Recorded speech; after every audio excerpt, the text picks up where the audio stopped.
this thing that we built together like can get us wherever we want. It's a family car. Definitely a family car.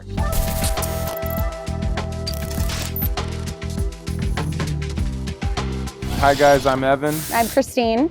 And this is our Bronco story. We have a 12-year-old son, Miles, and a 9-year-old son, Ash, and our chocolate lab, Charlie. So about 6 months ago, we decided to sell our house, pack up everything, and travel around the country in our 1972 Bronco and Overland trailer made by Turtleback Trailers. We originated from outside Los Angeles, California, and for the last 2.5 months, we've been traveling through Arizona and Utah. Right now, we're in beautiful Moab at the Bronco Safari, and we have big plans. What are the big plans long term? Where are we going? Well, we really want to try and go up to Alaska. Hopefully the border will let us do that. But if not, there's still plenty to explore up in Montana and Wyoming and Idaho and even more.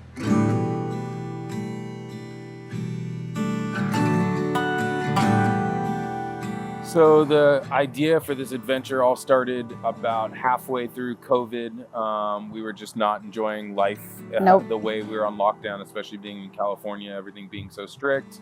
I was done with my career in advertising, just very frustrated with full-time jobs, and kind of just got to this point of like, why are we chasing the rabbit, I guess you would call it, of trying to live this dream of owning an expensive house and lifestyle. So we had a long conversation. And well, I looked at him and I was like, hey babe, you want to go for a walk? Because I could tell something was off. Yeah. I wasn't feeling it. He wasn't feeling it. It was just too much quarantine.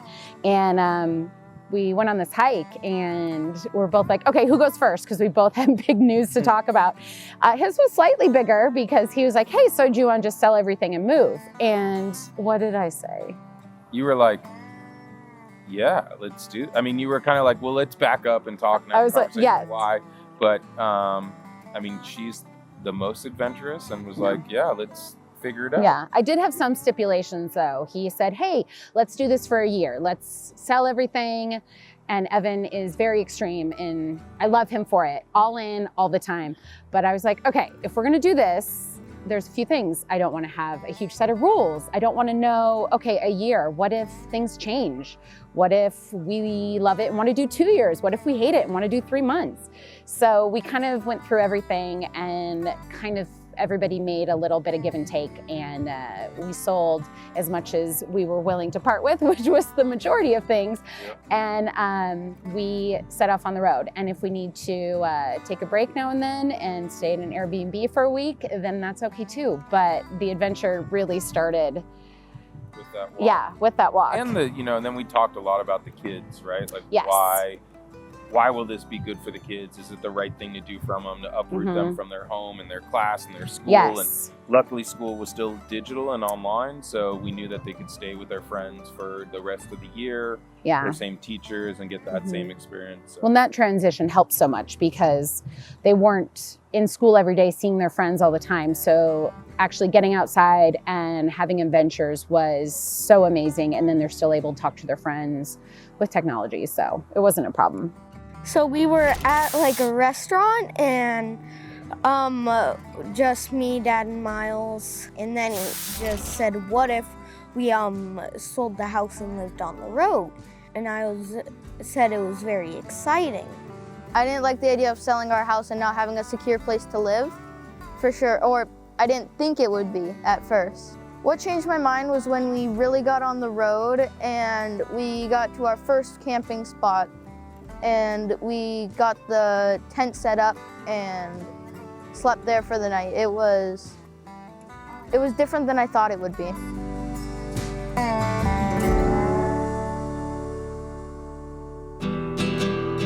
So after we made the decision, we got everything done. Sold the house. Sold the house. Storage for a few things. Storage for as much as we could. Christine was amazing and made me keep my motorcycles. So thank you. Then we made our timeline. We made our timeline where we wanted to go first because we knew we wanted to go to Canada or Alaska, but we had to wait. So we made a plan. And then we woke up Saturday morning early. You made it a day early. Yes. We planned on leaving Sunday, but we just couldn't wait. So we pushed it to Saturday morning. and we packed everything up, and I think we actually left the house on time because we were all so excited. Yeah. Normally, you know, everybody's dragging and it just takes forever, but we're all packed up ready. Normal day of leaving because we'd go on so many adventures. And then we turned the corner, Yeah. and I remember I was flying the drone out, and we had to stop to catch the drone, and we were both like, holy shit, we did it. Like, No, it we was really very did it. surreal. This is real. Yeah. And then we just drove like 5-6 hours. We got through Vegas. Mhm. We got to our first stop at Valley of Fire, and we packed up, or got camp man. and home set up, and it was like, man, this is real. This Yeah. is like amazing. Yeah. And you know, it was real because it was real windy that day. Yeah. Like it was, Mother Nature was like, oh, if this is what you want to play, I got you. And we're like, oh no. But we made it through that night and it was so fun. I think the next day when we explored the park, the kids were bursting. They still talk about the first day. And I think after the first week, like, we knew we made the right decision, and we all felt healthier, and stress lifted, and we felt great. And we Yeah. knew there was like, I mean, there was no turning back anyways, but it was the right thing for us to do Yeah. for our family, and the kids were like ecstatic and having fun, and everything was really clicking. Yeah. There's definitely a new normal, and we've asked the kids, I've asked you numerous times if we would have done anything different or if we regret anything thus far, and everybody has been completely on board. So it's been the right decision by far.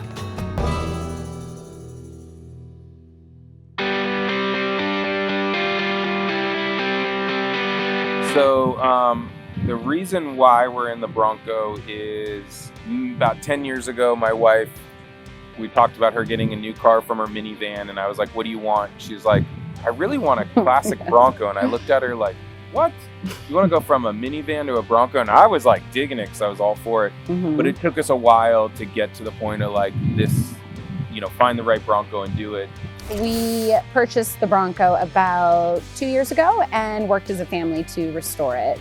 And we had a lot of fun doing it.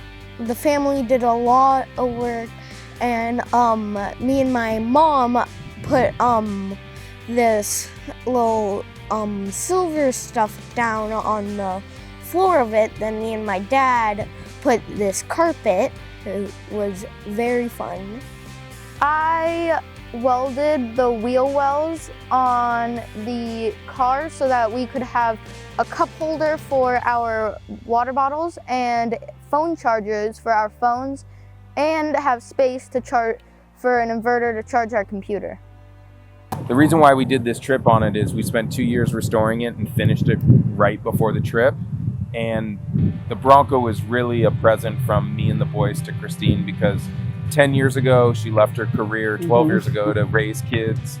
And it was like a thank you from us to a family, like, here's your dream car. And we looked at that car when we were done and said, there's no way we could leave it behind, and we have to bring it on the trip. So that's why really a 72 Bronco. Mhm. We did a lot to it, so we went all the way down to the frame.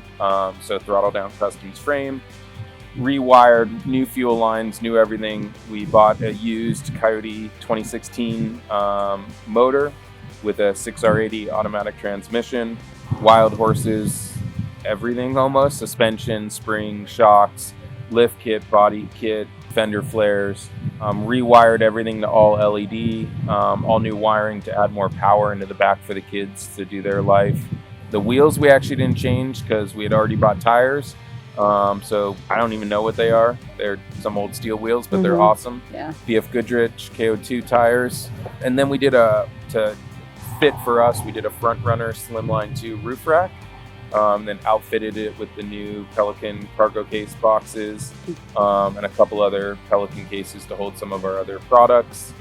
Extra water on the roof. GTFO took a Front Runner box and made it into a jerry can. Bumpers, winch, Warren winch, big old spotlights for the front driving at night. We tow, so we did change out the rear end, so we now have a 456 and a Dynatrac limited slip diff. We had a tow hitch mounted, welded straight onto the frame. And then because Bronco mirrors suck ass, they're the smallest things ever and they're pointless. I shouldn't say it that way. Bronco mirrors are so small, and when you're towing, they're not You safe. can't see anything. And No. I'm a design nerd, so I actually found my best friend has a Defender and I loved his mirrors and thought they'd work. So those are actually Defender mirrors on the side, great view, and they look pretty cool. So since we've hit the road, we have been kind of tweaking a few things. So is there anything we've changed to the Bronco since we hit the road? Suspension, Yep. change out shocks on the road. On the front and back, right? Yep, just to handle a little bit better. We still got a little bit more. There's still a few things we want to change to it, which is really kind of the good part about the Bronco is that we can just adjust it as necessary with all the custom stuff we did anyway. Super easy. Yeah.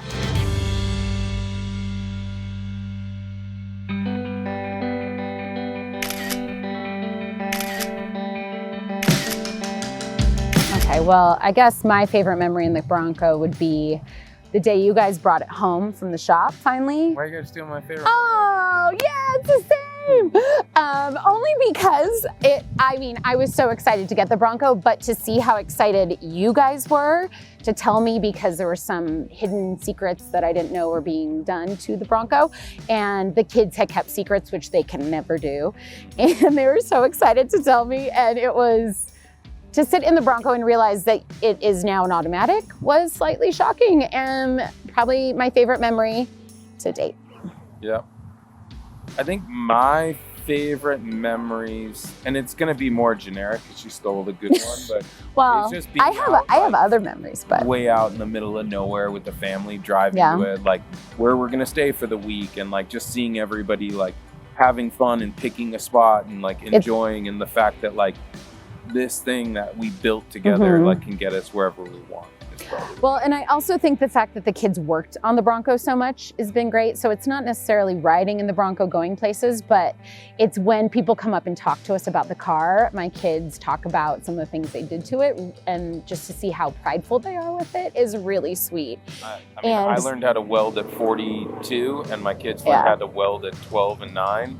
And like as a parent, to like see your kids MIG welding and like legit stuff, not wimpy stuff, is pretty cool. Or even Miles knowing the specs about the Bronco, and he's like, yeah, you know, it used to be this lift, but now it's this lift and it's this and that. And I'm like, wait, how'd you know that?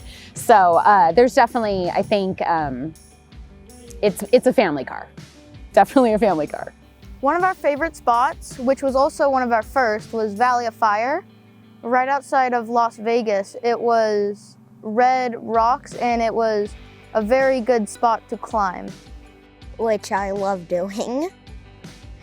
And my favorite spot was, and view, was Alstern Point.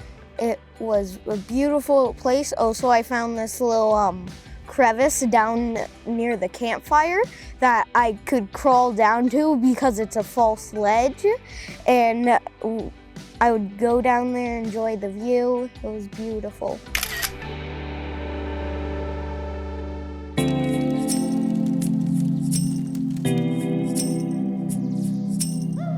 I just want to say thank you so much to everybody in the community, especially the crew at Wild Horses, for always supporting us. We didn't get in this to like do anything special and do anything, but it's really become about like meeting people. Yeah. The Bronco community is amazing, and I think it's a big difference from other ones because everybody's so passionate about the vehicles and working on them, which I love.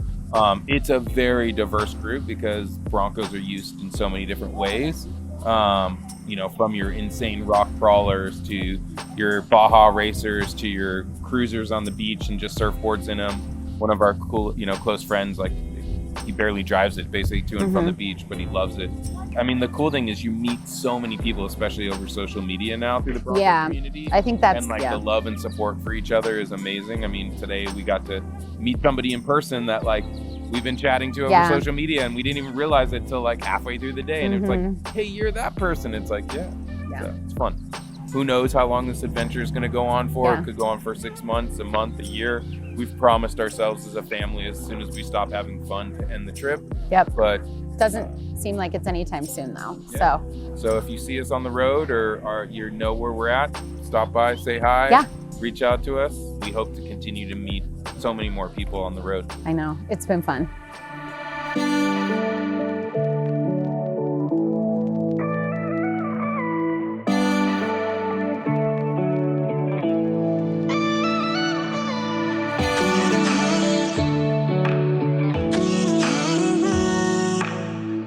We are Bronco Overland adventure.